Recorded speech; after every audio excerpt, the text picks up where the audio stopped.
Hi, hello, and welcome to another episode of The Dunker Spot. We are part of 342 Productions. I am your host, Nekias Duncan, and joining me as always is my co-host, Steve Jones Jr. Steve, how are you doing, sir? Aha, feeling good, feeling great. Happy to be here, excited to be here. Thank you, Dunkers, for once again embracing your bounce. Dunker Nation, let's ride YouTube. Hi, I forgot last week. That's on me.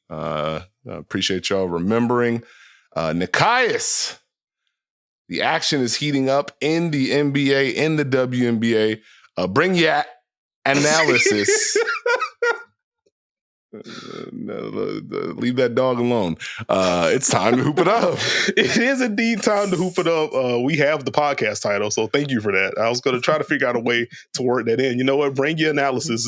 That does the trick. Also happy to be here, excited to be here. Back home for like 20 hours and then back to Vegas tomorrow, or I guess today, by the time the YouTubers see it on Tuesday. So going to have some fun, going to talk some hoop, going to preview some series, get some W takeaways, get on out of here. But first, on the news side, on the NBA front, the all-rookie teams were announced about 30 minutes ago as we record early on a Monday afternoon. Your first team, Victor Wembanyama, Chet Holmgren, Brandon Miller, Brendan Pajemski, and Jaime Jaquez Jr. rounds out your first team. On the second team, Derek Lively, Amen Thompson, Keontae George, Kaysen Wallace, and Gigi Jackson from the Memphis Grizzlies. Gigi is a fun inclusion. One heck of a year for him. What made this part fun? 43 total points for Gigi Jackson to nab the last slot on the second team. Edged out Trace Jackson Davis of the Golden State Warriors by 1 point. That's pretty neat. Did you have any general thoughts on the rookie teams? Anything you disagree with, or how are you feeling about the teams? Well, number one, he got 5 first-team votes as well. So that was also the determining factor. Yeah, that was do. Salute to Gigi Jackson. He's the only name I didn't have in. So no real surprise, but it wasn't because it's not deserved. I wasn't sure it would be recognized. So he gave a lot of good effort from Memphis, a good find in a season that was a little tough. So salute to him. I was a little surprised at Derek Lively being on the second team, considering how important he's been for Dallas. And I know they got Daniel Gafford and made a switch starting wise, but he played so well, they went ahead and made sure they had some version of that all game long. Like, I feel like that has value. Yeah. But that they love this for Jaquez and pods. That just kind of is what it is at that point. I was a little surprised at how low Scoot Henderson ended up being. Really? I didn't think it'd be that low. Yeah, people were not. They scooted on off that train. I got you. Like, on the GG front, just wanted to quickly echo your sentiments there. Like, really fun offensive season. Also, they moved him around defensively. Like, they really tested, hey, you guard Shea tonight. You guard some of these bigger wings. They really tested out the versatility. I'm excited to see what he looks like with a healthier roster with the Grizzlies next season. So exciting for him. I'm with you on Lively. Like, I think on a per possession basis, like, I feel like he was absolutely a top 5 rookie this year. I would imagine, one, like, wings and guards are generally going to have the more eye-popping stats than your bigs. And two, like, Lively did have the stretch where he just missed a bunch of games. And I imagine, like, cumulative value probably crept in for some of the voters. We don't have official ballots. We just talk about it. So that would be my guess as to why he stood to the second team. That's why I don't have as much smoke for it. But I think that is fair. But again, just in the games that he played, like, I don't feel like there were 5 more rookies more impactful. And you're seeing it throughout this postseason run, how important he's been to Dallas on both ends of the floor. So salute to the rookies. A really fun rookie class, honestly. Like, another guy like Bilal, I didn't think he was going to end up making the team, but we talked about him in our rookie reports early in the year. Really showcased some high flashes defensively. The drives are fun. Like, there are going to be a lot of talented sophomores in the NBA next season. So quick salute to those guys. Any closing thoughts before we move? Who voted for Micic? Yeah. Salute to Micic, but I was just intrigued. I was going to leave that one alone. You know what? Well, while we're doing down ballot stuff, I did have one thing I wanted to say. What you got? It's going to be very funny coming from me and for long-term dunkers, but like 4 combined votes for Toumani Camara and Dual Breathe feels low to me. Like, I thought they had good rookie seasons up in Portland. I really enjoyed their defense. I really enjoyed the defense from Toumani in particular. Do up some things to work on, but fun screener, pick and pop threat, etc. I thought even if either of them didn't make the second team, I figured they would have gotten more love than a combined 4 points or 4 votes. So I will just sprinkle that in there. But again, fun class. Excited to watch them all next year. There we go. And now we can move into some previews. As you will be seeing this or listening to this on Tuesday, feels smart to start with the Pacers-Celtics as that series kicks off on Tuesday night. We start there in the East. The Celtics winning the regular season series 3-2, 5 games considering the in-season tournament games. The fun things, though, 4 of those 5 matchups were played before the Pacers traded for Pascal Siakam. And in the one matchup that Pascal was there for, January the 30th, no Al Horford for the Celtics, no TJ McConnell. And I believe Buddy Hield was still there. So some things to glean from the matchups, but not a ton to draw from considering the rosters look a lot differently from there. I think starting with this one, it's a similar thought that I had with the Knicks-Pacers series, where I just kind of had the culture shock question. Is Boston ready to adjust to a much faster team than what they've had to face? Miami wasn't healthy, but they like to grind you out anyway. You get Cleveland, who can play with more tempo, but ultimately they're more of a half-court style. They lean on their defense. Now it's Indiana, who until Tyrese Haliburton got hurt and they had a little bit of a slide and they were trying to implement Pascal Siakam and things like that, the Pacers had the highest offensive rating in NBA history up until the slide. And after the slide, they finished second in offensive rating. So it's not like they were that bad altogether. So I am curious to see like how Boston adjusts to that portion. Obviously, they have a bunch of talent, but it is such a different style of game that they're going to have to prepare for. I think as often as Boston switches, like they're going to have to be tight on those because Indiana goes. They got to be quick to match up. They're going to have to be quick to take away space because otherwise Indiana will get downhill. They will move the ball. They will cut. They will drive and kick. And this could be a series in which Boston's defense is in rotation a little bit more than they have been throughout this postseason run. So like I kind of start there and I have some other things I want to dig into, but that's probably thought number 1 for me. What's your biggest question or biggest thing you're looking for heading into this series?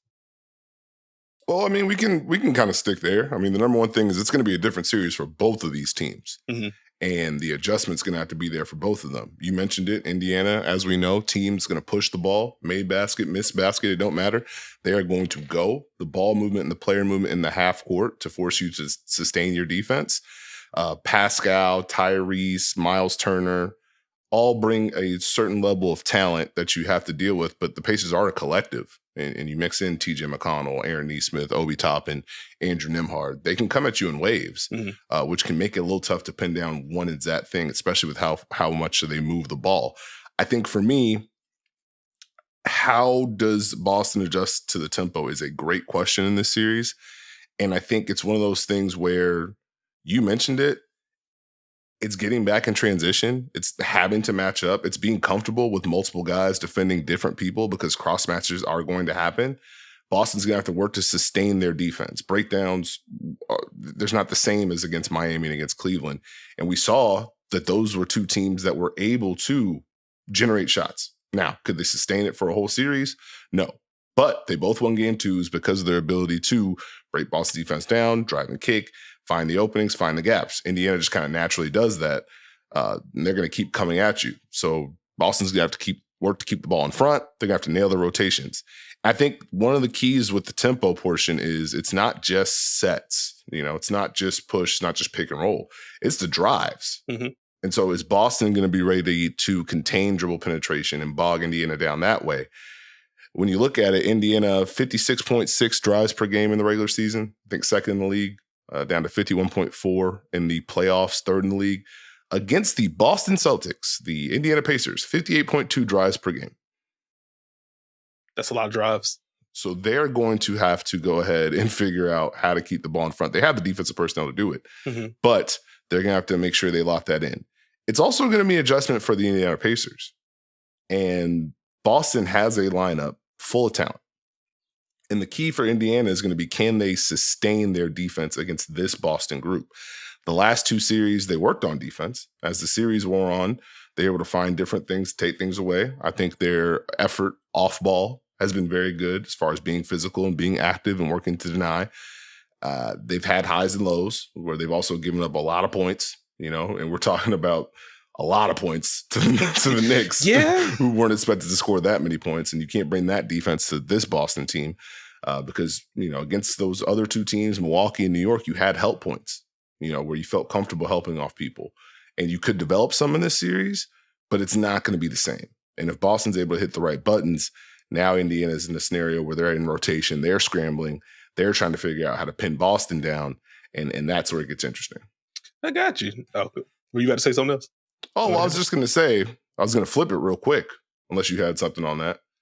Oh, I'll just say very quickly on the defense front, this is the beauty of Boston building out their roster that way, just circling back to your transition point.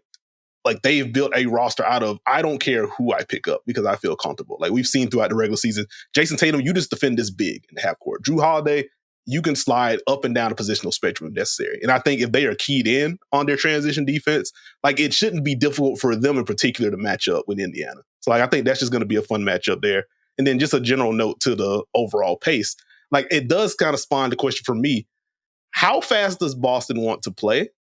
Because we've had tempo questions about Boston and how they get into things offensively. Indiana, one, they just naturally play fast offensively. Defensively, they also just bring a whole bunch of full court pressure. And so it's a way to bog things down. But if you do set the screen in the backcourt, you get downhill, now you got space. It does kind of provide Boston a launching pad into their offense if they want to use it that way. So it's going to be a fun kind of seesaw there in terms of the tempo. And look at us looking like Karl-Anthony Towns and Anthoyn Edwards at that press conference, because that was exactly where I was about to pivot to.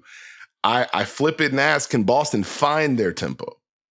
And I use the word find because that balance you mentioned, that's going to be key for Boston this series. Mm-hmm. Is Indiana going to set the tone tempo-wise? And is Boston going to get caught getting up and down the court and taking quick shots? And does Indiana use some of that full court pressure? Not to bother Boston like they tried to, just kind of wear down Jalen Brunson, but more, hey, let's get Boston to play a little slower. Mm-hmm. Let's get them to start their sets deeper in the clock. Let's give our defense a chance to load up. Does Boston now get caught in a game where they're starting their sets late? And we talk about the weight of the lineup, the pressure they can put on the Indiana Pacer defense. If it's just one action and Indiana can handle it and they're loaded up, and now Boston has to go to ISO or they have to go to a post-up, they have to try and figure out how to get one up, then Indiana doesn't have to feel the full pressure of that lineup. And they can now get a stop. Now they run, score on the other end, do it again. That's where Boston, I feel like, has to work. They need ball movement. They need player movement. They need to mix in attacking matchups. And they have to be ready to mix in drive and kick. Force the Pacers to be in rotation and generate quality shots. That's the thing I'm looking to see. What type of shots can Boston generate? Mm-hmm. We know they'll take them. We know they can get to them. But what is going to be their mindset offensively as far as we need to do X, Y, and Z to open things up? Because in both of those series against Miami and Cleveland, they were able to find the right mix to beat those teams. In this series, with an offense that can go, you really need to make sure that you have everything in order, off ball, on ball, and you can't really bog down. They can't get in their own way. Yeah. And to that point, Boston has things to poke at. One, they just have their talent. So this can just become Jayson Tatum, you get a side, attack. Jaylen Brown, you get a side, you attack. Though I guess if Jaylen Brown's matched up with Pascal Siakam again, like we saw in that January 30th matchup, it may not be as simple as Jaylen Brown ISO, just because Pascal's a really good defender. But they do have the talent to kind of spread things out. As we've seen in the Cleveland series in particular, Boston went after Tyler Hero in the first round. They can just tap the Derek White come set screens button or Jrue Holiday come set screens button. No Buddy Hield for Indiana, but Andrew Nembhard, good defender, but smaller than a Jayson Tatum if he wants to mismatch hunt. Tyrese Haliburton, naturally, I think is going to be put in a lot of action. And so they have things that they can poke at. I guess what I do not even worry. One thing I'm curious about is how the pick and pops look in this series for Boston. Kristaps Porzingis is not going to be available for, I think, at least the first two games of the series, or at least very early, he's not going to be there early on. That's going to be Al Horford in that spot. We know Al Horford can pop out on pick and roll and knock down shots. We know he can float to the second side and then go from there. He's not the same level of threat as Kristaps. And even during, I'll reference the January 30th matchup again, since that was kind of the healthiest, matchup between the two with these versions of the roster. Indiana did mix in pill switching. They did mix in, hey, we'll let Kristaps get the pop and we'll send the third guy over. Let's see what they do with it. I think they may be more empowered against Al Horford, just kind of let him shoot and kind of funnel shots that way. I am curious to see how Boston balances that. And for Al Horford in particular, not a matter of skill, but are you willing to take 6 threes in game one? Are you willing to take 7 threes in game one? Are you willing to be aggressive and then also mix in the handoffs to get Indiana in rotation? Because they're able to keep Indiana in rotation. Or if Indiana feels like we got to do something else, we have to switch this. We can't afford to defend this the way that we have been early on. Does that open up even more things for Boston to poke at? And if they can just kind of flow between, we can mismatch hunt, we can go off ball screens, we can go on the post ups, we can go pick and pop, we can just go pure drive. If they feel like they can do anything, does that help aid Boston's pace? They don't have to think as much because no matter what we do, we feel like this is a pressure point. We can get downhill. We can make y'all scramble. I hear it. Yeah, a little ironic considering Al Horford said bleep it in game 5 against Cleveland and put up 13 threes. Sure did. So it would assume that we would need that version of Al Horford. I wonder if, the Porzingis factor is important, but for me, I kind of think about him just not being in it as of right now. Mm-hmm. I wonder if they're able to balance some of that out with attacking matchups. And I think they're going to look to put Tyrese Haliburton in action. And, that's no disrespect. It's just kind of something that's shown up. Boston's not afraid to matchup hunt. We saw that in the Miami series. We saw that in the Cleveland series. They wanted to put Garland and Mitchell in action all the time. See what opened up. In the Knicks series, New York really tried to put Tyrese Haliburton in action against Jalen Brunson. And for most of the series, Indiana did not want to give that switch up. He did get better as the series went on and the shows were strong. I thought he did his job and Indiana was ready to help behind it. But this, again, is a different team. And Boston has Drew Holiday and Derek White, who become even tougher to deal with when they are the ones who are screening. They have no problem operating in pick and roll and becoming a roller. And so if that ends up being a scenario where it ends up being 2 on the ball and you see Drew and Derek White on the short roll and who those kickouts are going to, I wonder if that's something that Boston can mix in effectively, just kind of keep pressure on Indiana in a different way. And I wonder if Boston, because they can get creative with how they try and get you to switch, do they get to some of the off-ball actions where you can get Haliburton involved and see if Indiana wants to switch that or if they're going to be clean on that coverage. Just elbow action. Derek White hits the elbow, comes off a flare. Are you ready to defend that? Is that a way we can kind of poke at you there? And now we can play and attack the matchup we want. So I'm intrigued to see how much switching Indiana wants to mix in and how they work to try and contain against Boston's attack. Got you. It's funny, one thing I had in my notes is literally, is Tyrese Haliburton ready for this challenge? Not from a skill standpoint, not from a competitive standpoint. We know how good and how competitive he is. But just because Boston is such a different beast from the version of Milwaukee that they saw and the New York Knicks, and towards the end of that series, the version of the Knicks that they saw as they just started running out of bodies. You already mentioned the different ways that Boston can and likely will attempt to put Tyrese in action.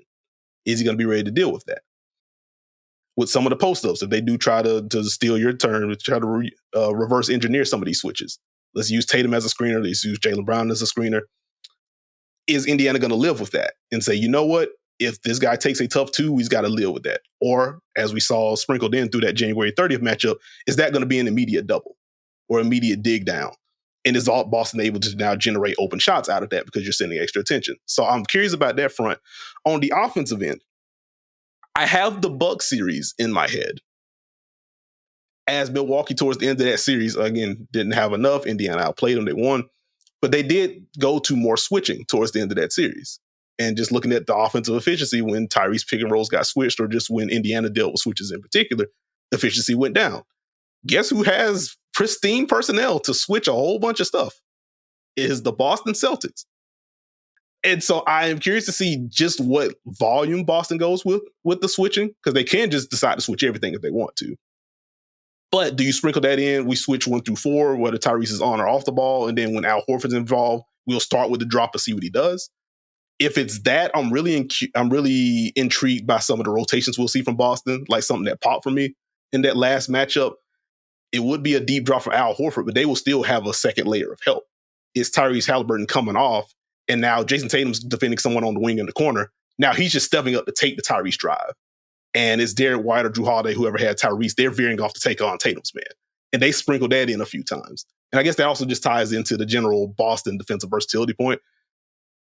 Do we see the return of the one-man Drew zone like we saw in some of the earlier matchups? Like, I'm really intrigued by what Boston will try to do to kind of slow down this Indiana offense. They have the personnel, but like, how much of the scheme versatility back do they actually tap into? One of the questions I had written down was, which buttons do you want to hit if you're Boston, and when do you want to hit them? Mm-hmm. Because you mentioned the element of the personnel. I think that will have a big impact on this series, because if you arrive at a point where we feel comfortable with a lot of people guarding Pascal and Tyrese, so now those actions becomes a switch. We feel comfortable with a lot of people guarding Myles Turner. Those actions become a switch. We put, a Tatum or a Drew on Turner just to go ahead and make that a switch. And now what are you going to do? What are you going to flow into? Mm-hmm. That kind of stuff intrigues me, but is Boston going to start with a base? Or are they going to come out right up the gate saying, hey, we're going to switch. We're going to take these things away. We're going to bog things down. Because as powerful as Indiana's offense has been, when defenses have been able to find that activity to kind of bog them down, to get them in the mud, we've seen them have success. Mm-hmm. And crazy to say, considering the Pacers, set a field goal percentage record? Boy, did they. NBA playoff history. So, again, this could flip very quickly, but I'm intrigued.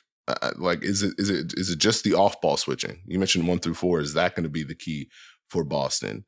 You mentioned the drop. How does Boston balance that switching with, we're in drop with the big, Tyrese has space to operate with?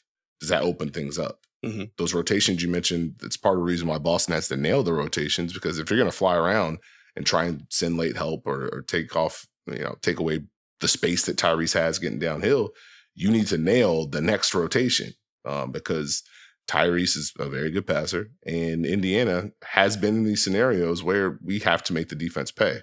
So it's not like they're surprised or not going to be willing to take and make shots. I'm intrigued to see if they can poke at the Myles Turner portion.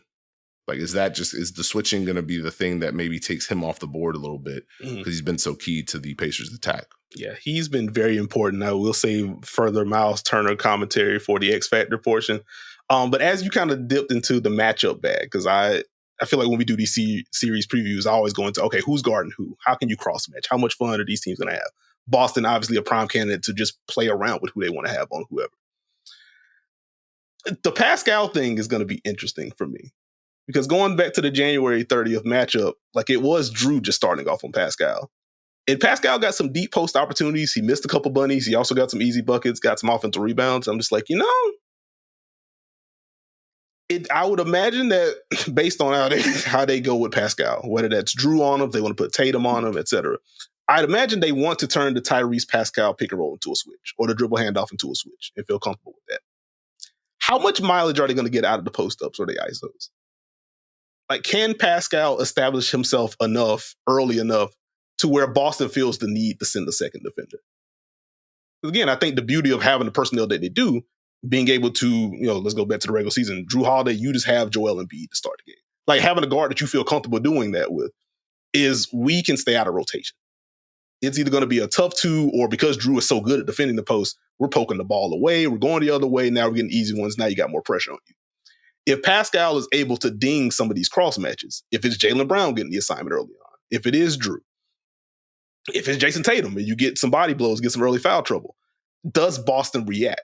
And if Boston starts reacting, is that another way, in addition to the shooting, the drives, the overall pace, is that another way for Indiana to put some pressure on Boston's defense? This could be a pretty big Pascal series. Do you think Pascal looks more comfortable in this series? Or is it just going to have to be cycling through matchups? I guess the answer is yes. I feel like if Boston trends smaller on him to start, he could feel more comfortable. Because I think in the Knicks series, you start with OG. And like, Pascal was able to find a level of comfort, but like, that's still a very strong, bigger wing body. And then you get to the Josh Hart portion of the program. It's like, oh, well, I'm bigger than you. Later on in the series, you're also not healthy. I can just kind of get to my spots now. With Boston, again, like, I think Drew is a better defender than Josh Hart. And like Drew versus healthy OG is at least a discussion. I think a lot of people take Drew, and I think that's fair. But like there is just a general size element.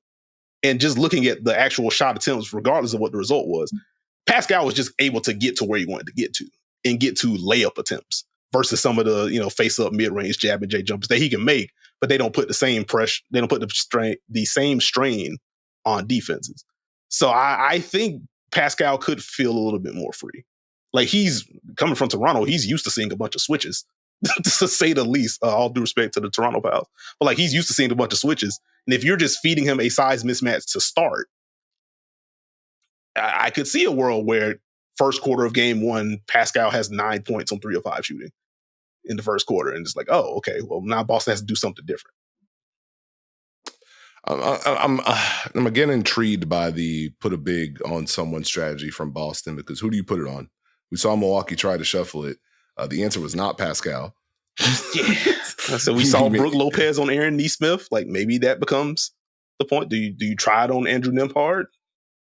Like those probably be your 2 best options if you're not going to do that on Pascal. Yeah, I'm intrigued to see who they choose, and then I'm intrigued to see if Pascal can find that blend of, hey, I've got the drives going from the perimeter, I've got the post ups here.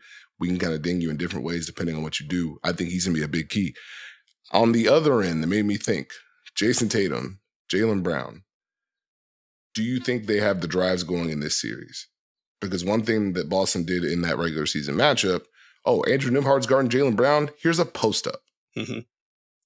Hey, Jayson Tatum, you have Aaron Nesmith. Go ahead and catch at the elbow one time. Is that going to be something that makes it really tough for Indiana if they are locked in with the drives, with getting to their spots, with attacking in different ways?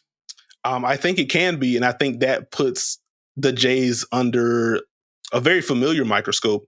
You have a talent advantage. You have a general size advantage, depending on how Indiana decides to match up. We will give you these mid-post touches. Are these just going to be jumpers? You're good enough to make them, but are these just going to be jumpers? Or if Tatum's catching the ball at the free throw line, is this one dribble, gather, extend the arm, draw foul? If it's more of that bag for Jayson Tatum, if it's more of the quick attacks for Jaylen Brown getting all the way downhill, which as I think back to that last matchup, talk about setting the tone from Jaylen Brown in that first quarter. I want to say midway through the second quarter, he had 6 free throw attempts already. It's like, yeah, that's kind of what he can do to you. But if they have that kind of mindset in combination with those touches of where they're getting them from, yeah, that could absolutely be a problem for Indiana. But like they're gonna have to be intentional about that. Nailed it. Can I be briefly unserious? Sure. Peyton Pritchard versus TJ McConnell. That's personal, right? Absolutely.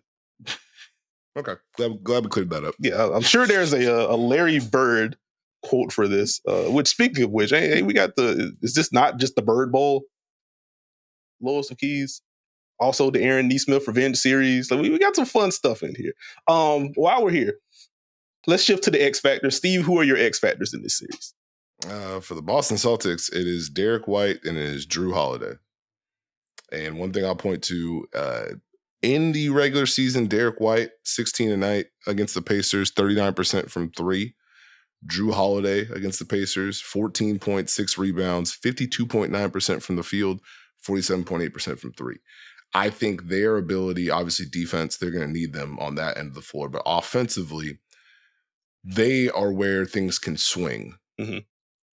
One of the questions I had is, hey, what happens if Derek White and Drew Holiday are help points? And if you look at their 2 playoff losses for the Boston Celtics, Drew shot a combined 6 for 19 from the field, 1 for 6 from 3. Derek White shot a combined 8 for 19 from the field, 3 for 12 from 3.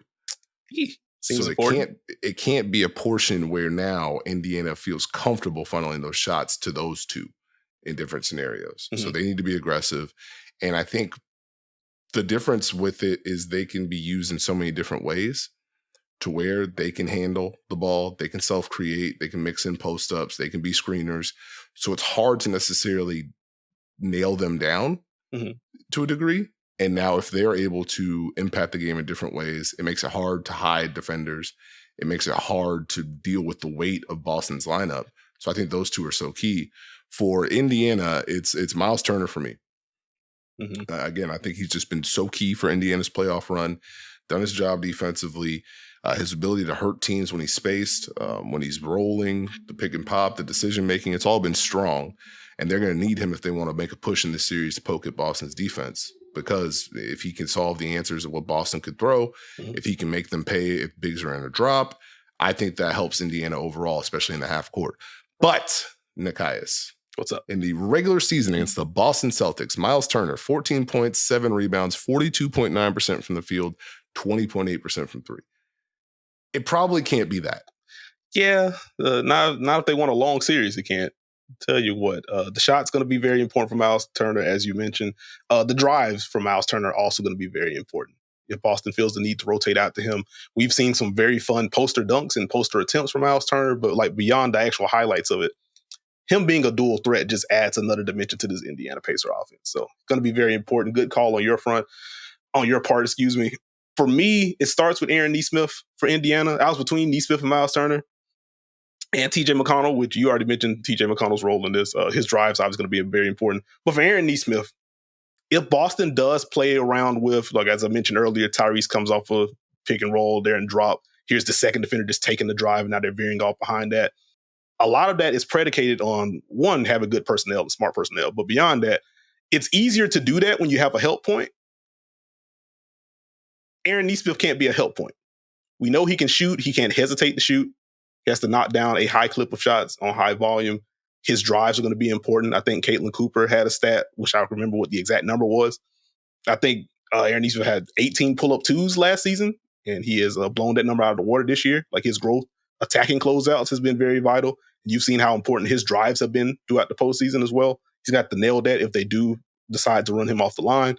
And defensively, he's going to see a whole lot of Jayson Tatum. He's going to have to not get blasted by Jayson Tatum. Push out the catches, make life tough on him, don't find himself in foul trouble like he did a couple times against Jalen Brunson.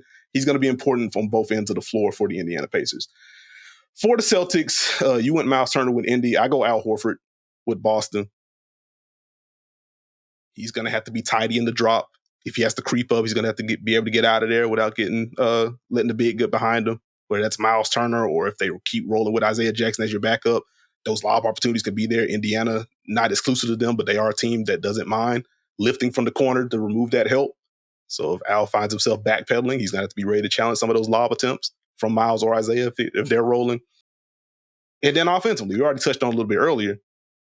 If Indiana decides we're leaving those pops until you prove that we can't do that anymore, it's going to be up to Al Horford to prove that they can't do that anymore. Take the shots when they're open, knock them down at a high clip, keep the chains moving. If you do get the straight post up, if Indiana tries to mess around with any kind of cross matching and putting a smaller body on him, a couple of post up touches, a couple of buckets, a couple of fouls drawn, maybe it'll take that off the table for Indiana. So could be a big Al Horford series as Boston waits for Kristaps Porzingis to return. Steve, who do you have in the series? Who do I have in the series? Yes. I have the Boston Celtics in 6 games. Okay. I think the Pacers have a path to victory. I think they're probably going to steal one early because there is going to be an adjustment that needs to be made. I think Boston has the defensive personnel to figure it out. And offensively, they can put more pressure on Indiana's defense. Mm-hmm. I think it's going to be a fun series. I got Boston in 6. Okay. I also have Boston. I was toggling between 5 and 6. Like, I don't know if this one goes 7 because I do think there is still just a talent gap between the two teams. You just said 6, so I will say Boston in 5, just to try to be a little bit different from you. But I do think Boston, they have the advantages on both ends of the floor. They have a level of scheme versatility and matchup versatility that I don't think Indiana can quite tap into. There is very clearly a pathway for Indiana to pull this off. When you have that kind of offense and that kind of star power and you play with that kind of pace, and even if you throw in some of the Boston malaise as you get into some of the second halves of these games, like there's absolutely a pathway for Indiana to not only make this competitive, but like extend this to 7, maybe steal it. But I do think Boston's the better team. I have them coming out of the East. With any closing comments, thoughts, something that you're looking forward? No, I think we nailed it. Okay. All righty then. We will then move out west. The Minnesota Timberwolves facing off against the Dallas Mavericks.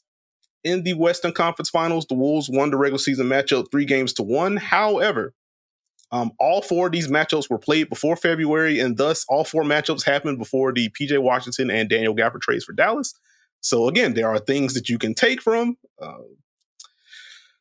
but these are different teams, particularly on the Dallas front. And even if you look at these matchups, I think Luka missed 2 of those, Kyrie missed 3 of those. So like you didn't even get a healthy dose of the stars for Dallas in this one. If you want to go back to last year, you can. Like I nerded out with some of the Luka being defended by Jaden McDaniels possessions going back to last year, but not a lot to take from these specific matchups. I think for me to kick off the conversation, I am naturally intrigued to see what Dallas tries to do against Anthony Edwards. I'm also curious to see what the Timberwolves do against Kyrie.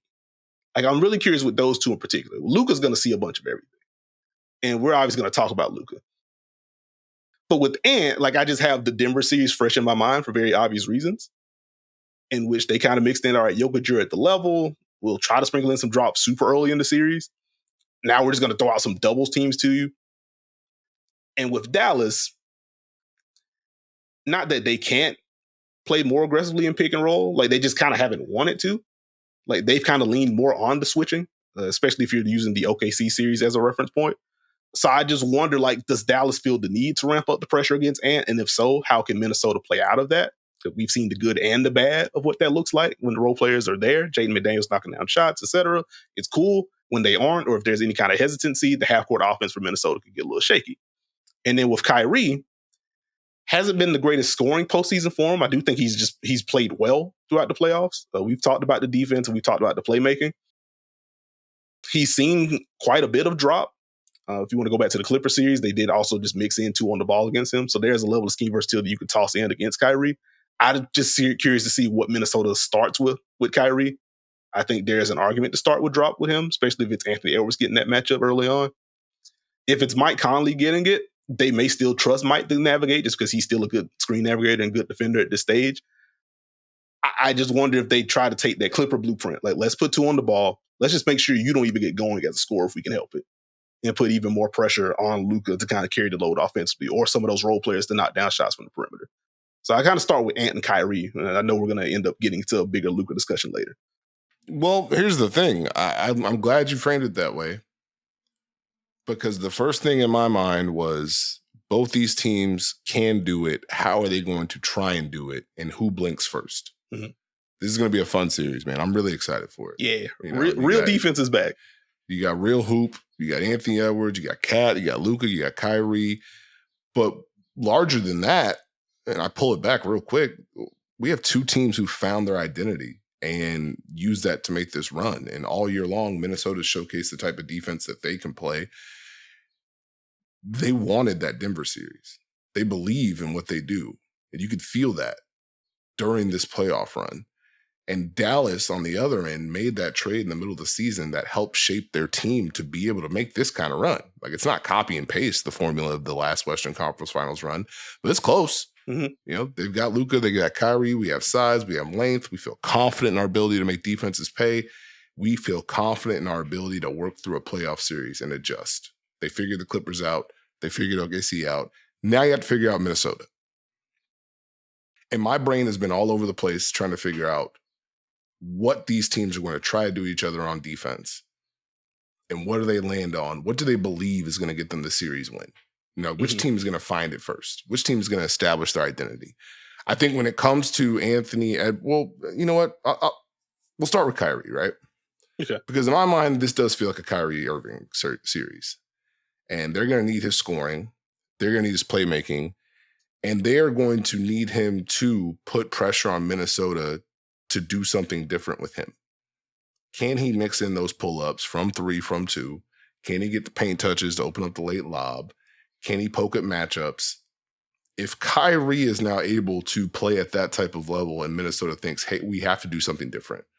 We can't let him ISO, we got to send a double. In pick and roll, we got to bring Rudy higher. Hey, we can't switch Cat, or we can't be in a drop Cat. We have to do something different there. That's where it gets fun. And like lingering in the back of my mind, and I'll say it before I forget, I'm very interested to see, and I think JJ said it on the Old Man and 3 Things, who decides to put 2 on the ball? And what does that open up?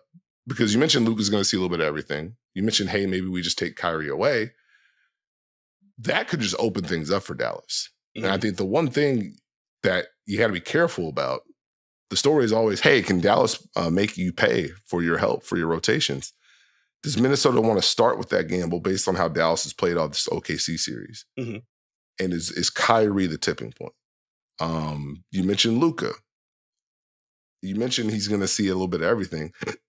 It's another series where he has a very good perimeter defender that's going to work to navigate screens and contest everything with a big lurking in the paint. Mm-hmm. I guess for me, with Luka, I would assume Minnesota starts out in a drop. Can Luka knock down the shots to make them pay? Will he hunt them? Mm-hmm. But I'm also intrigued, okay, do we mix in more post-ups this series against Jaden McDaniels and see if we can get some fouls? Do we try and attack Karl-Anthony Towns and see if we can get some fouls or see if we can poke at that matchup? How do they move Luka around the board a little bit? Just kind of poke at Minnesota. Because I think in earnest, the first team that gets the other to not defend with conviction is going to end up with the advantage. That can get fun. Like, I think very quickly on the Luka front, the Wolves blitz Luka on shade over 30% of his pick and rolls. That was the 5th highest mark of any Luka opponent this year. 0.92 points per possession for Luka pick and rolls during the regular season series. But again, like, he missed a couple of those games. So small sample size is an even smaller sample size. So it is worth it. Like, they were willing to ramp it up against him. I think a lot of that was just, hey, let's see if we get cat in action. But they are willing to do so. So I think there's going to be a healthy dose of that. In addition to, as you mentioned, Jaden McDaniels, I think he's just licking his chops at this matchup, just based on the type of competitor he is.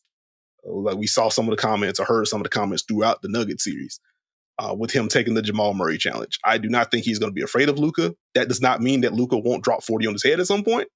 But at the very least, he is not going to be afraid. Jaden, one of the best perimeter defenders on the planet. So, like, I am just, as a basketball fan, excited to watch those two duke it out. Go ahead.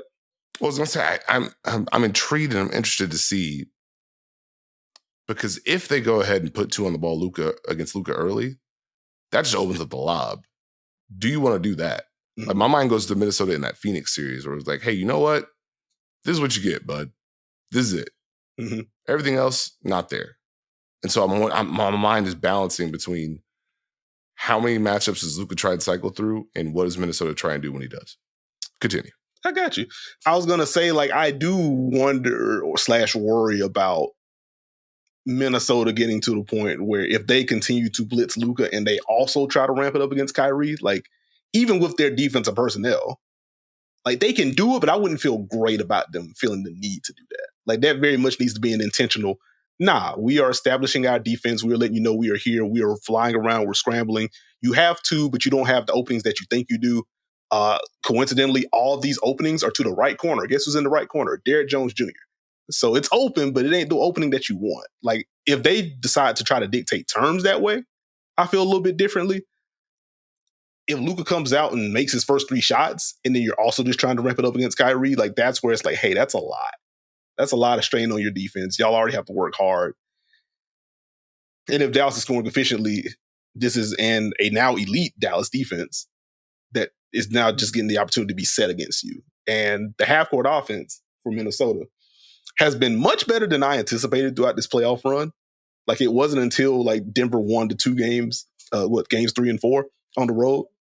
But through the first 6 games of the postseason, Minnesota just had the best offense among playoff teams. I didn't anticipate that part. But, like, if you're just looking at Dallas offense on balance versus Minnesota offense on balance, so you kind of zoom out for the year, like, you probably just feel better about Luka plus Kyrie plus lob threats, cutters, etc., versus the Minnesota group. So, like, they do have to establish that portion. Like, they don't want to get into a situation where Dallas just feels super comfortable, and now it's even more difficult for you to create open looks, especially if Dallas just continues to lean into the switching bag. Like, okay, fine, have fun. You're not getting any cracks up top. We're switching, we're pinching in help where we can. Again, a way to funnel shots. If you can break through this wall, congratulations. Do it again and again and again and again. You want to go back to Anthony Edwards real quick? Sure. I'm wondering, is it going to be a blend of schemes from Dallas against Anthony Edwards? Because Because the one thing, Anthony Edwards has done a great job of making plays, making reads. He's made all the shots all playoffs long. Dallas does have the benefit of coming off a series where they really had to work to contain one-on-one, to contain dribble penetration, to rotate. I think an underrated part of what Dallas brings to this series is, hey, we have size and length. We can make some of those windows tough, but they've timed their rotation so well in the paint. Is this a series where we feel like, okay, let's throw different looks at Anthony Edwards? Do we switch some of these? Do we bring the drop back with our bigs and trust we can contain? Do we work to maybe mix in 2 on the ball, depending on who it is? Mm-hmm. But then it's a balance, because if you put 2 on the ball against Anthony Edwards, 1, he's making the plays. 2, you now open up Rudy as a role threat. And now Minnesota can kind of get some more creation that they may not have had before. Mm-hmm. Or you open up Cat on the pop. I guess the other factor is, how much do they want to put Luka and Kyrie in action? Mm-hmm. And how does Dallas want to handle that portion of it? So we've seen Dallas be a lot more comfortable with switching in these playoffs, and it's paid off and benefited. But can they find that layer? Can they get to a point where they feel good about the switches against Minnesota? Because I think in my mind, if this series gets to a point where Rudy ends up being a switch, Cat ends up being a switch, Dallas feels comfortable with Kyrie switching on to Anthony Edwards and guarding, Luka can hold up, where's the button you hit if you're Minnesota? Yeah. And so that's where I'm intrigued to see, okay, what do they try and do? Is it a blend of coverages that they try and throw at Anthony Edwards? Are they going to try and stick with one thing until he makes them pay? Mm-hmm. Is it going to be one-on-one? We just, we're going to show help, take away the drive, protect the paint, a la kind of how they treated Shea, and just try and take everyone else away, just make it tough on them. Mm-hmm. The counters are there on both sides. I got you. I think that's going to be a fun battle within the battle. This is where I quickly salute the defense of Kyrie again, and the defense of Luka throughout this postseason run. I think we've all acknowledged throughout this postseason, Luka's not 100%. And so the fact that he is competing on that end and ultimately holding up pretty darn well defensively so far, I think it's a testament to him and the work that he's put in, his level of engagement. It's a hat tip to Jason Kidd to getting him to engage that way. So I did want to give the flowers very quickly. This does feel like, for Luka in particular, this feels like a different challenge than the OKC series, just because of some of the, I guess, where some of these pick and rolls may come from if they decide to go mismatch hunting. Because Minnesota, more so in transition, but they have showcased the willingness to, hey, let's just set the screen 40 feet up and see what y'all gonna do. With OKC, they do what they do to kind of clear space from the wings and stuff, but those are generally lowered angled pick and rolls. And you may feed Shea the matchup, and he's trying to get to the mid range anyway. But there isn't a wide range of ground that you have to cover on this isolation. In addition to Dallas being able to kind of show help behind Luka when they need to. In this series, Ant may call for the switch 35 feet from the basket. And because, I personally feel Shea, I think Shea's a better offensive player right now than Ant. Ant might just pass somebody into this postseason run. But just in terms of pure burst off the bounce, Anthony Edwards is a different level from Shai Gilgeous-Alexander by how quickly he can get downhill. And so if you're adding more space for Luka to have to cover, and just, with that exposure from Ant, it's a lot of strain on that help to be in on time. Because if not, Luka may get dinged in a way that Shai wasn't able to, just because of, again, difference in explosion, but also just play style. Shai's very comfortable. I'll take a couple dribbles. I may have only gotten to 17 feet, but this is where I want to be. Versus Ant, I want to get all the way downhill. I'm sprinkling these pull-ups just to make y'all feel bad, and I've gotten better at that shot throughout the year. But ultimately, I want to get all the way down here, and you can't move laterally as fast as I can get downhill. So that's going to be an interesting battle. If Ant is able to kind of take some of the Luka switches off, in particular, off the table, and Dallas feels like we got to do something else, even if it's just switch and double, that feels like a win for Minnesota. At the very least, it can be. No, I'm with you. Again, lingering in the back of my mind, this whole conversation is, if you can get 2 on the ball and make someone blink, I think you got the advantage in the series. Mm-hmm. And the more we talk about it, the more I'm just thinking in my head, boy, the mix of things they can throw at these guys to try and keep them out of rhythm is wild. I want to see what it does. Can I ask you a question really quickly? You got me, dog? hope I don't throw you too off course, because I feel like you got something else. Whose bench do you feel more comfortable with heading into the series? Whose bench do I feel more comfortable with heading into the series? Yes. Ooh, I mean, I think it's Minnesota by default. No, because Naz Reid has shown that he can play and make you pay in different ways. The drives have been there, the scoring's been there. So I think I would probably lean Minnesota right off rip. They have not had a Nas series quite yet. Yeah, and I will say the 3-point shooting probably needs to go up for Minnesota. And I guess by shooting, I should make 3-point making needs to go up for Minnesota. I mean, because you look during the playoffs, McDaniel shooting 34%, Naz Reid shooting 31% from three, Nas shooting 32.3% from three.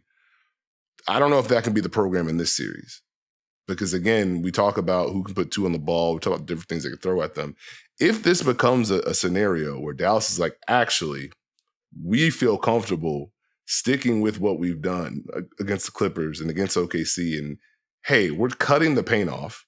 You can kick it. We're fine with those shots. We'll get out the cat. We'll fly around a little bit, but ultimately it's going to land in the hands of someone we want.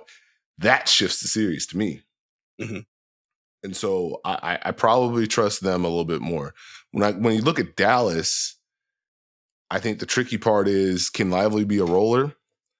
And Tim Hardaway Jr., can he make shots? Mm-hmm. If they get a different version of Tim Hardaway Jr., then I think it's a little bit different. But I trust Minnesota's folks that there's more of a do your job type beat to it, as opposed to Dallas, where high ceiling, what's the floor? Got you.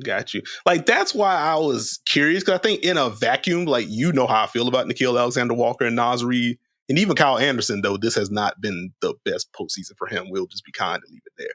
But like, just in a vacuum, I feel better about Minnesota's. But then when you think about, you mentioned the 3-point shooting from those guys, and we know Kyle doesn't really take those. And Naz Reid, we saw the highs of when he could just kind of take over a quarter with the scoring. Early on, we saw when they were blowing Denver out, like the kind of defense that he can play. It has felt like, at least coming off of that series, it felt very up and down for Naz Reid on both ends. And they are just going to need a level of consistency from him. I don't think it's impossible for him to do that, but they are going to need that from him.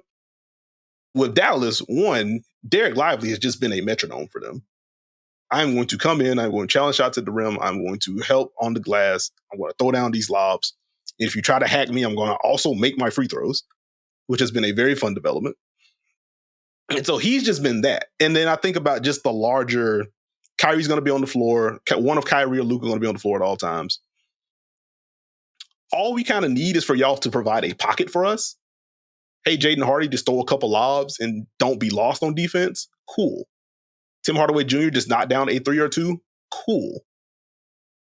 And that's where I'm just kind of like, does Dallas have more of a, I don't want to say just a pure bench edge, but like, is the gap closer than people may be giving credit for?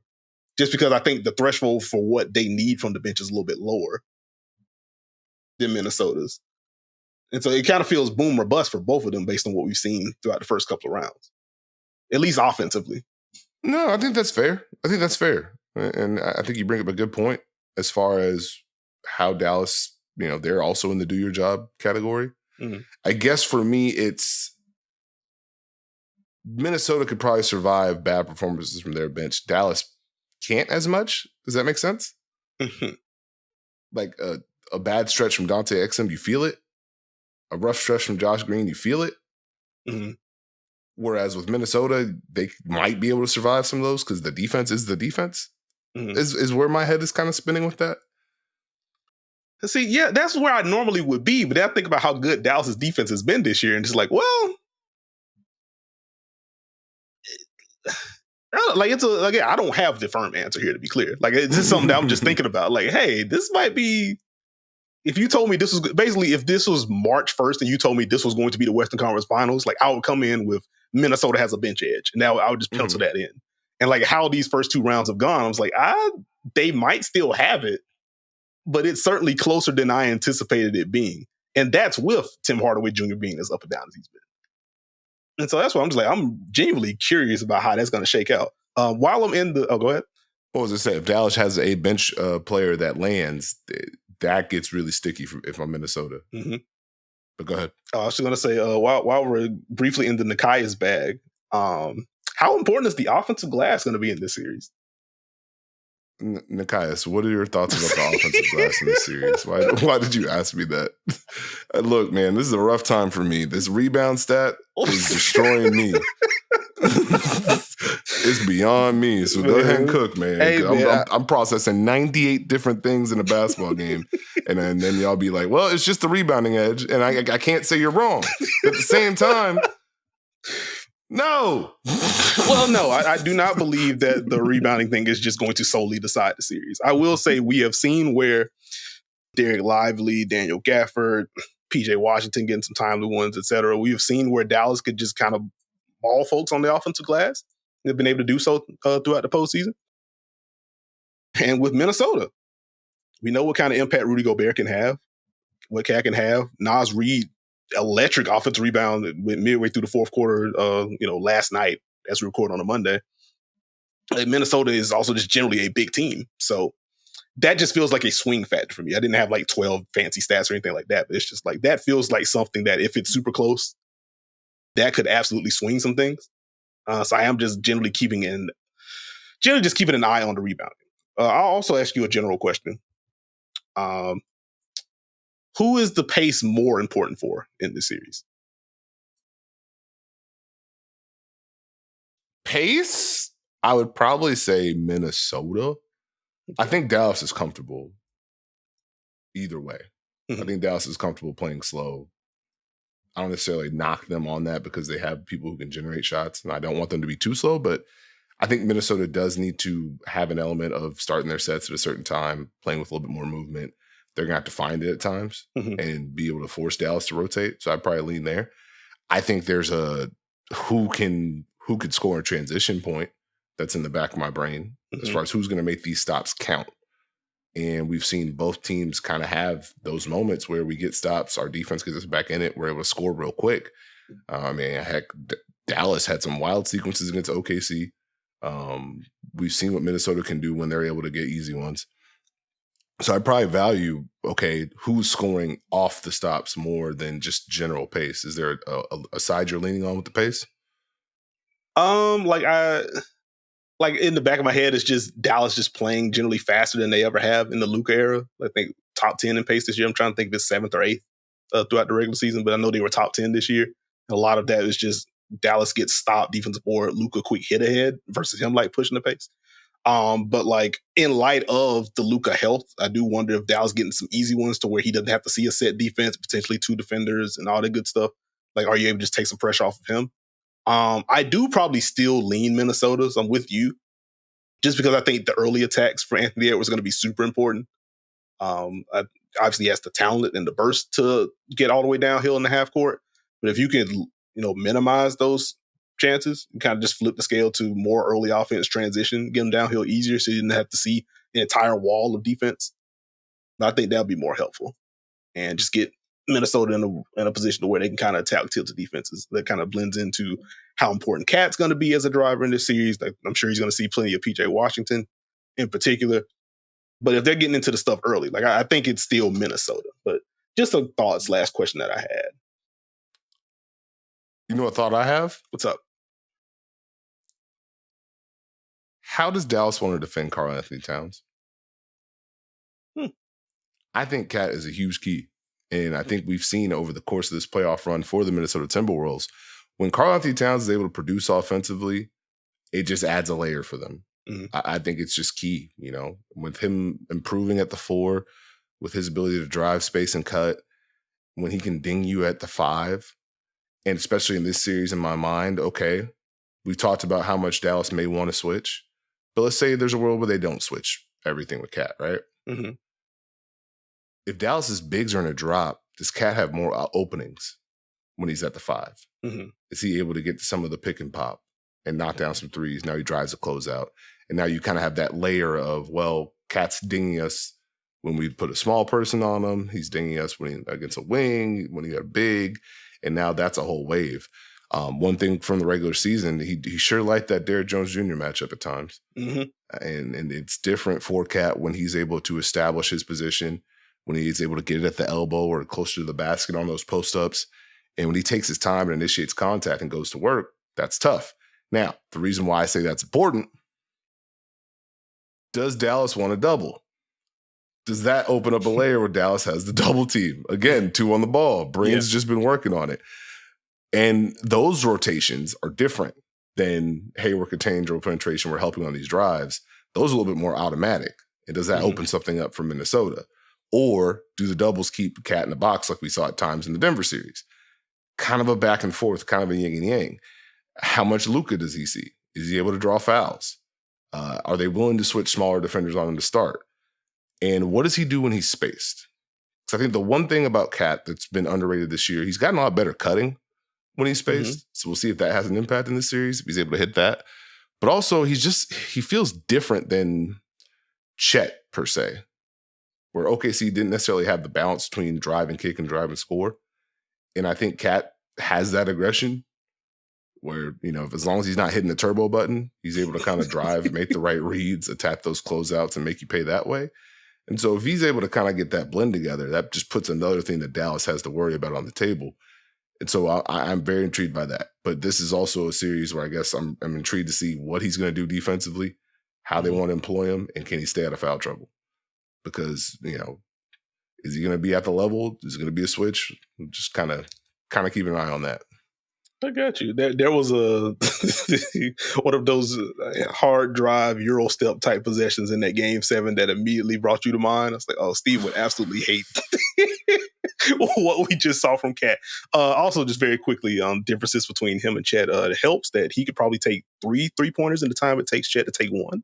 So that could be a difference. All due respect to Chet.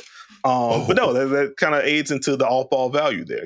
Quick trigger, and also you throw in the cutting and stuff from there. So, yeah, so just sprinkling that one in there. I do think naturally Cat's going to be very important in this one. Like, I would imagine they try to test out the switching first with Cat. Let's try to keep Dallas as much in a box as possible, and then we'll ramp it up if necessary. I could be wrong, obviously, but like it feels like they may, based on what Cat's been able to do during this postseason run, they may try to dial it back with him a little bit. Let's see what we can get, and if they ding us, then fine. We can kind of go back to the base with Cat, and we have him at the level and kind of play out of that. That would be my guess anyway. I had another question for you, but I guess I'll just save it for the X Factor portion of the program. Who is your X Factor heading into this one? To be determined on one portion, because my mind is thinking about, can Derrick Jones Jr. and PJ Washington be used as screeners? I will go Mike Conley once again. Mike Conley against the Dallas Mavericks this season, 51% from the field, 52% from 3. They're going to need Mike. If Dallas is going to be rotating, they need Mike to make shots. They need Mike to drive closeouts. They're going to need Mike Conley to play at a high level. For the Dallas Mavericks, who's your X Factor, actually? Because I don't want to take yours. Well, for me, like my primary X Factors are just in the same box. I have Jaden McDaniels for Minnesota. I have Derrick Jones Jr. for Dallas. Hey, you're guarding the other team's best player. You're going to have to do that without getting in foul trouble. Hey, they're probably going to leave you open on the other end of the floor. You have to hit corner threes and drive closeouts when appropriate. So it feels very copy and paste. Like, obviously, they're not the exact same type of players, but they do feel like they're going to be in very similar roles, and thus their impact, positive or negative, will have a pretty big sway on the series. So that's kind of where I went. And then I will go PJ Washington. Okay. They need aggressive PJ Washington. Like, I don't know if he has to be, hey, I'm making 5+ threes for 3 straight games, like he did in the OKC series, but they're going to need him to have the aggression to take those shots, to drive when he needs to be a factor to make Minnesota think, okay, maybe we can't do that. Or maybe, he's someone who can make us pay all the time. So I'd probably say PJ. Okay. Oh, can I toss you a very quick Mike Conley question then before we get into our predictions and move? What's up? Who would you start Mike Conley on defensively? Who would I start Mike Conley on defensively? Yeah. Do you start him on Kyrie, or do you I think it's fair to say Jaden's going to get Luka.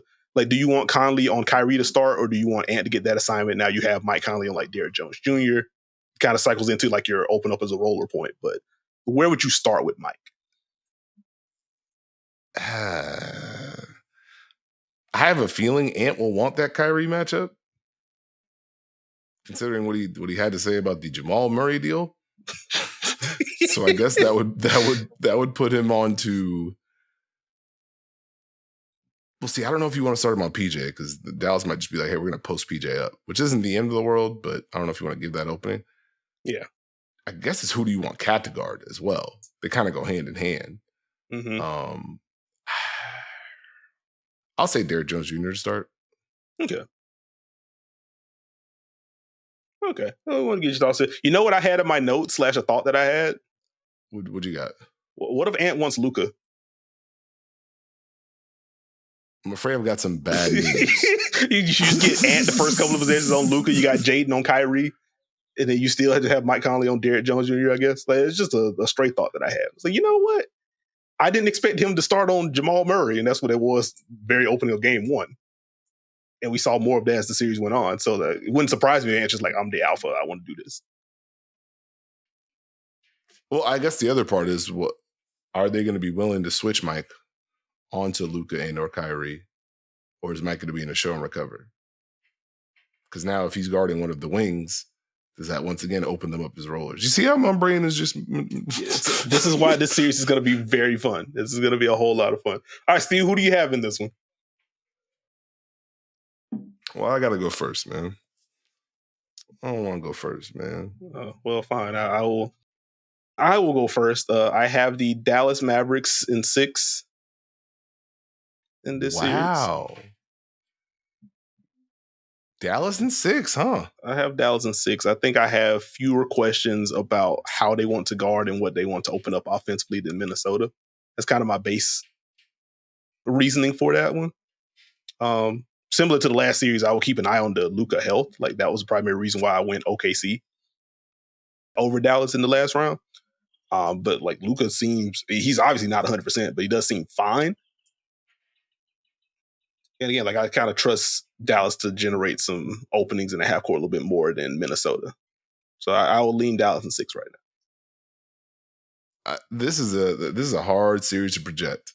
Like, it's Sure a fun is. series to talk about. It's a hard series to project because we're going to watch game 1 and game 2, and it's going to be like, oh, the game is the story. That's what's going to happen. Well, there's that. Both teams have a pathway to victory. I have loved what Dallas has done. I think they've nailed the formula. I think Luka and Kyrie are probably going to have the mindset and have played well together and are going to find ways to attack Minnesota and put pressure on them.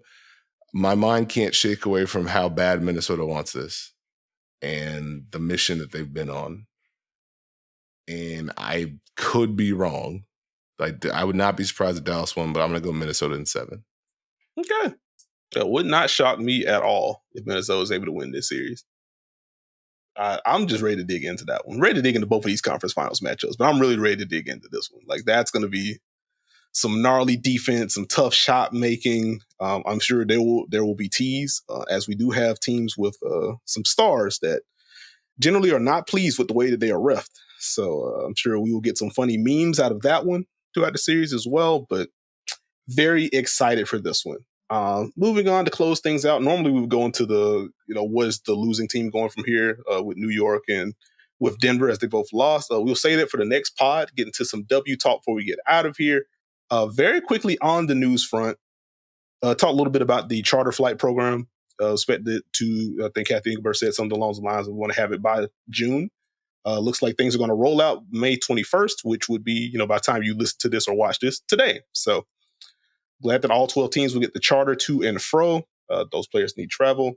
They need the accommodation, so glad they're getting it.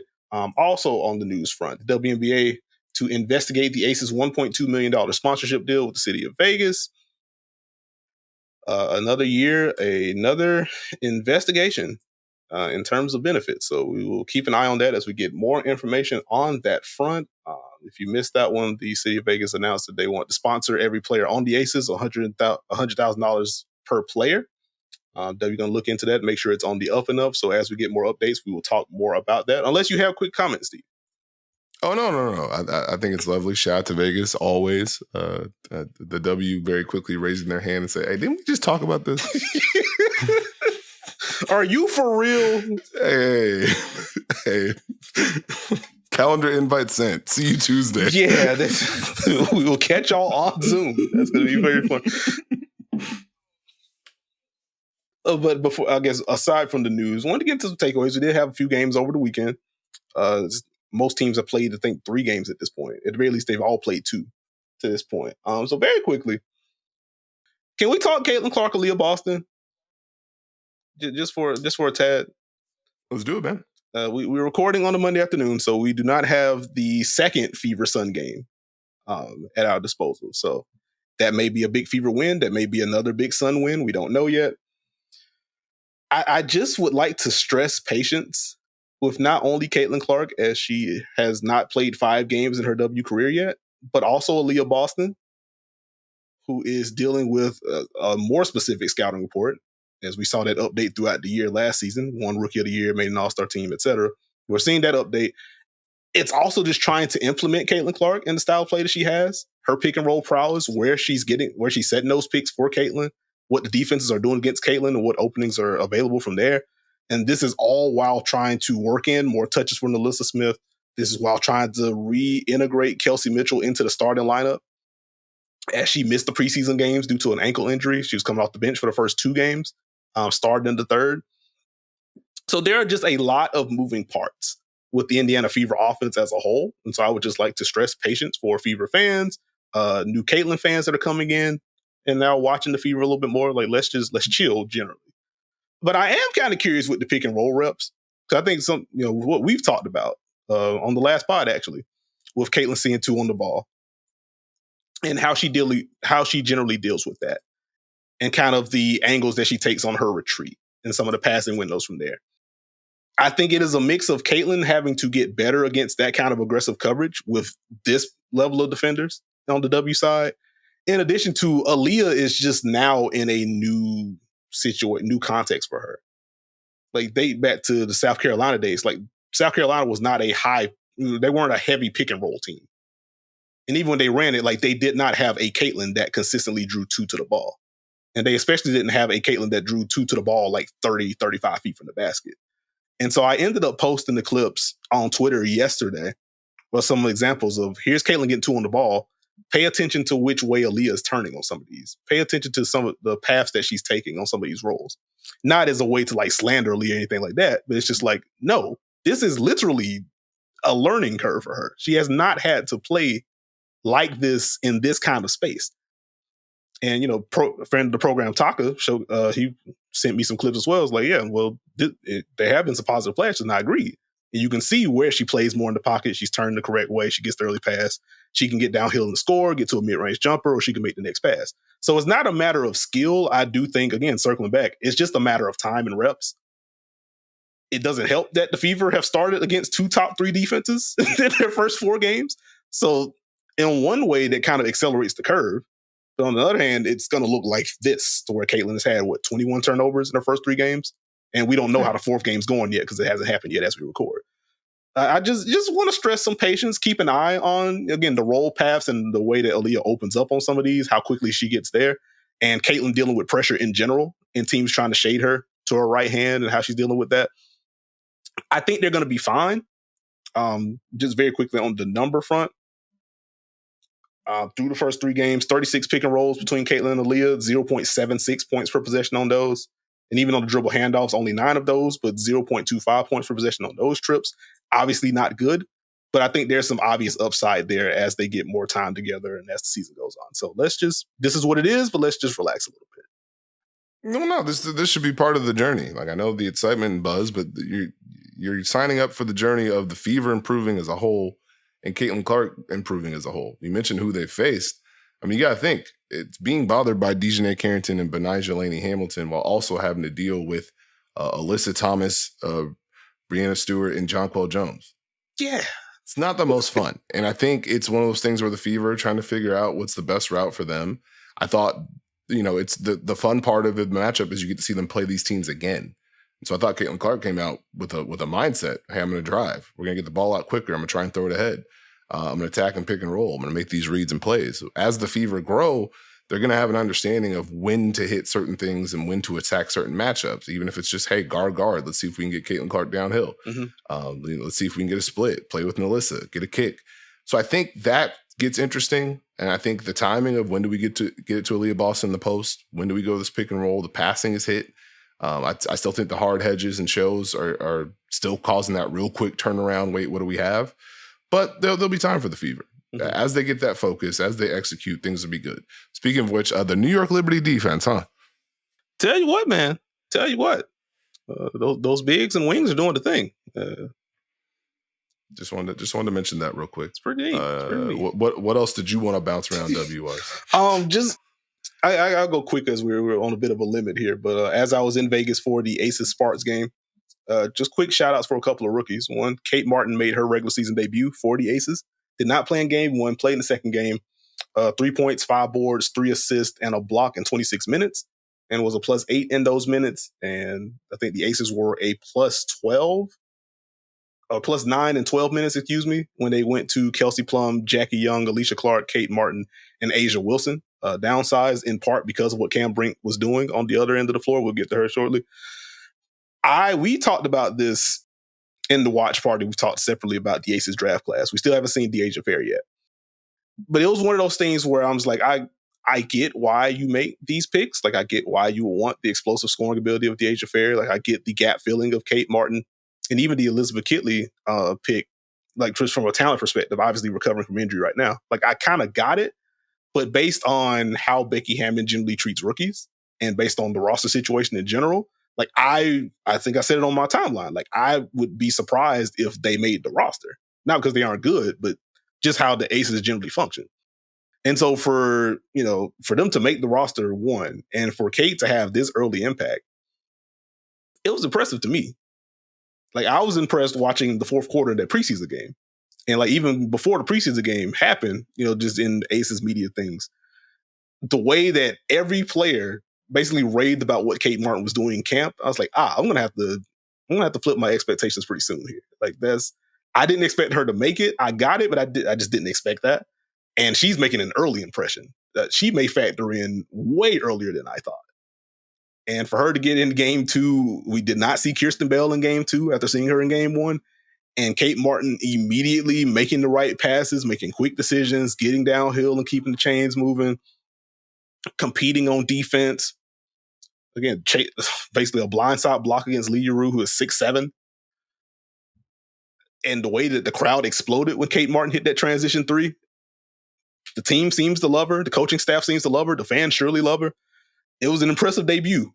And if the Aces can get that kind of production out of Kate, that certainly helps with the lineup versatility. And on the other side of the coin, like, I do kind of wonder, Kirsten Bell got her last year guaranteed, or the option exercise, So she's going to be there this year. But I'm just kind of looking at the rotation now, like, hey, man, this is all kind of adding up for Kate Martin right now. Now, again, it's one game. She may just be awful. I'm going to be back in Vegas for the Mercury game on Tuesday. So she may just have a bad game on Tuesday, and then we're back to square one. But one heck of a debut there on Kate Martin. Really good fit for the Aces with that versatility. Just glue. I can do a little bit of everything. I can defend multiple positions. I'm good on ball. I'm good off ball offensively. I'm going to cut. I'm going to move it. I'm going to drive and kick. It's not necessarily Alicia Clark, but hey, we have someone who can also do some of that. Mm-hmm. So that helps our lineup versatility. It's a plus. And I think for the Aces, just have more things that they feel comfortable with, more lineup combinations they can throw out there. That's a big plus for them. I think Kate Martin fits right in. If she's going to play that kind of defense and be able to be trustworthy on both ends of the floor, that's something you can tap all year long. There you go. Also in the game, career high 11 assists for Jackie Young. Asia, once again, incredible. On both ends of the floor. Real quick. I know I'm on a time limit here, but Jackie Young, if Jackie Young is going to do this, buddy, look, you give her a heartbeat of space and it's just right up on top of the drives, on top of just what the Aces do in general. Hey, man. Hey, just keep that in mind. Also, Asia Wilson flying off screens for threes, huh? Yeah, just man. Continues to get better. Hey, that De'Erica Hamby matchup was fun, but De'Erica Hamby was drives and drives and drives and drives and more drives. Just continuation of what we saw in the preseason from her. Nekias Jackson, as I'm talking about rookies, I think 13 off the bench but the Sparks hit a career of threes that made Becky Hammon very upset, as they have no consecutive possessions. But hey, that fun rookie class in LA. Glad you shout out Jackie. She's been incredible. Asia's been good once again. Also, keep an eye on the one-legged fadeaways from Asia Wilson. Asked her about that post game. Like, hey man, this seems different. So keep an eye on that. On the LA side, though, Cam Brink against the Aces, 3 points, 8 rebounds, 1 steal and 5 blocks in 25 minutes. My brother in hoop, she is already having a ridiculous impact on the defensive end of the floor. 3 things from second spectrum on the Cam Brink game. Defended 8 pick and rolls as a screener defender. The Aces scored a grand total of 0 points on those possessions. The Aces went 2 of 11 with Brink as the primary shot contester in that game. 0.9 points per possession on drives for the Aces. Not a great number, but 0.9 with Brink off the floor, down to 0.8 points per possession when Brink was on the floor. And there were multiple possessions, particularly in the first quarter. Well, Kelsey Plum's faced in the corner. They go through their offense. They swing to Kelsey. Kelsey just beat someone off the dribble. She's getting downhill. Here's Cameron Brink rotating. Nope, I am dribbling to the other side. We are not dealing with that. The Aces were able to get a couple of cuts from Megan Gustafson. So they were able to counter some of the help from Cam Brink. But the fact that she is already dictating terms defensively, and I mentioned the smaller unit that the Aces went with Kate Martin in, with Alicia Clark, Jackie, Kelsey, Asia. And I asked Becky about it, like, hey, what'd you like about this one? She was like, what I like is that Cam wasn't in the paint like that. It's just like, hey, it reminded me of when we used to try to do that against Rudy Gobert when Becky was in San Antonio. Like, we just had to find a way to get her away from the rim. And it's like, if a rookie in game 2 has the defending champ being like, we need to move you out of the way, that seems to be a pretty positive sign. Now, we do have to limit the fouls. That is a thing that has to happen. So we will continue to monitor that. But hey, between the drives and the passing and stuff in the first game and in general, the defense through the first 2 games, Cam Brink is off to a fantastic start. I agree. I think the timing on the weak side defense was fantastic. You mentioned all the points. I would also add real quick, just if I can annoy you. Okay, what's up? Are you ready for a Cam Brink depoy talk? I'll tell you what, if she defends like this, I won't be as annoyed about it as I would be with others. Again, it's 2-game sample for her, and some other teams have played 3. We're very early into the season, so we'll see how it develops.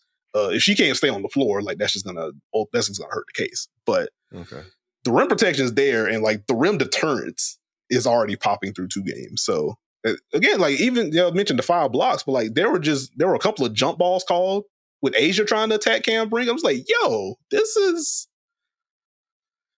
special stuff. This is special stuff. Also, appreciate the attitude from Cam Brink. There was 1 foul call on her in the first quarter that I didn't even agree with. I was like, hey, I don't think that was a foul.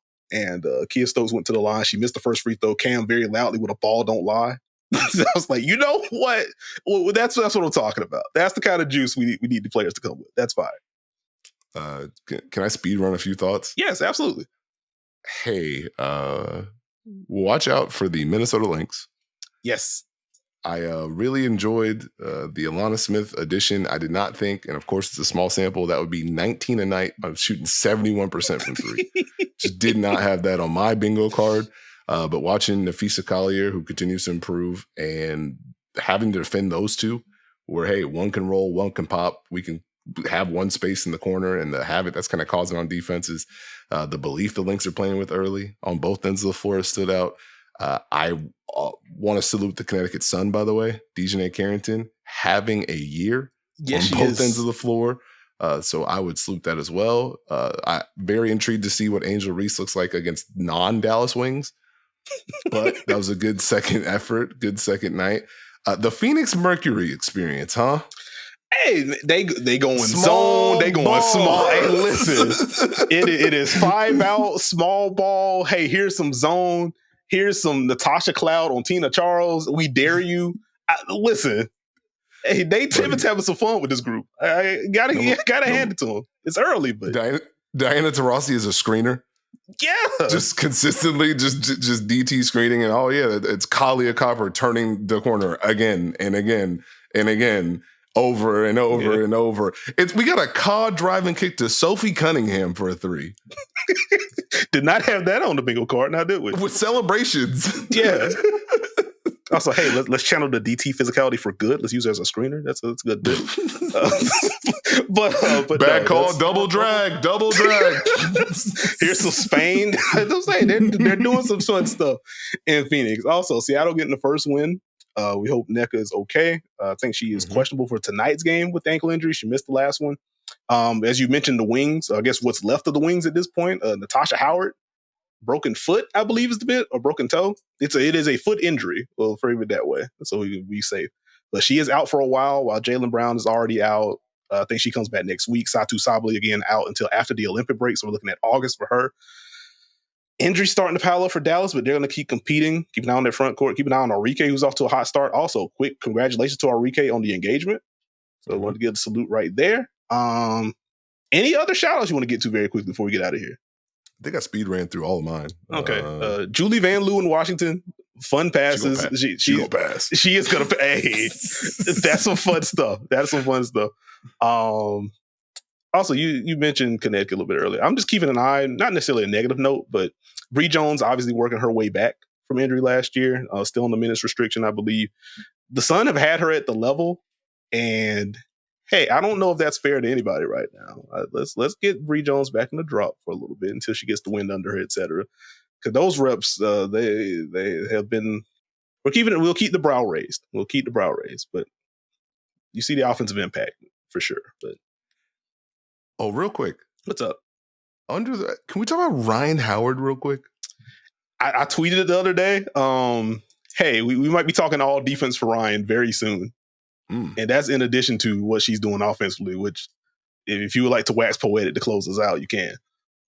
Oh, no, I've been impressed. The shot, if the shot's going to be this on top of the driving ability, I think that's a whole different layer for the Dream.